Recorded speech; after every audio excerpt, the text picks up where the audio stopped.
10 দিনের ট্রেনিং এ 1 কোটি লোক যুদ্ধের জন্য প্রস্তুত হবে। সুতরাং আমাদের সাথে ফাজলামি করে কোনো লাভ হবে না।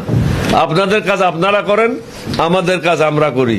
যারা হাসিনাকে বলেছিল মরার পরেও থাকবো, অর্থাৎ দুজকে যাবে হাসিনা, তার দুজকেও থাকবে।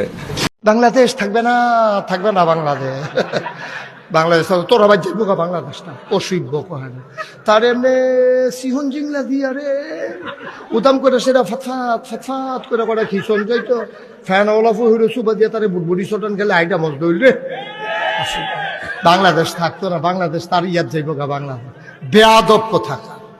আমি মোদী সরকারকে একটা বার্তা দিতে চাই।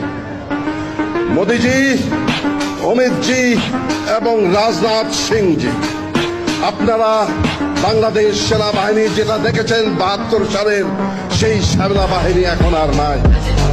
আমরা এখন যুদ্ধোপযোগী এবং যে কোনো শত্রু মোকাবেলায় প্রস্তুত।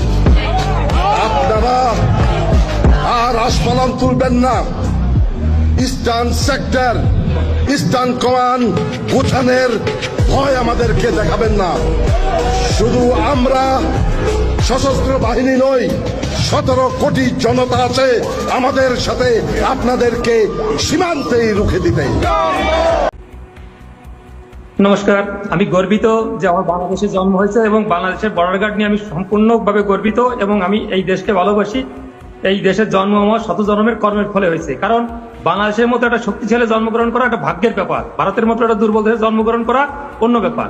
বিমল দা যে বললেন যে আমাদের যে বর্ডার গার্ডে যেটা করছেন আপনি যেটা বললেন, এখানে সীমান্তে নো ম্যান্স ল্যান্ড এবং 0 পয়েন্টের একটা ডিস্টেন্স থাকে। তারপর তার নিজস্ব সেই নো ম্যান্স ল্যান্ডে 0 পয়েন্টে আপনারা বেড়া দিতে পারবেন না। 2 তারিখ যখন বেড়া শুরু করেন তখন আমাদের বর্ডার গার্ডে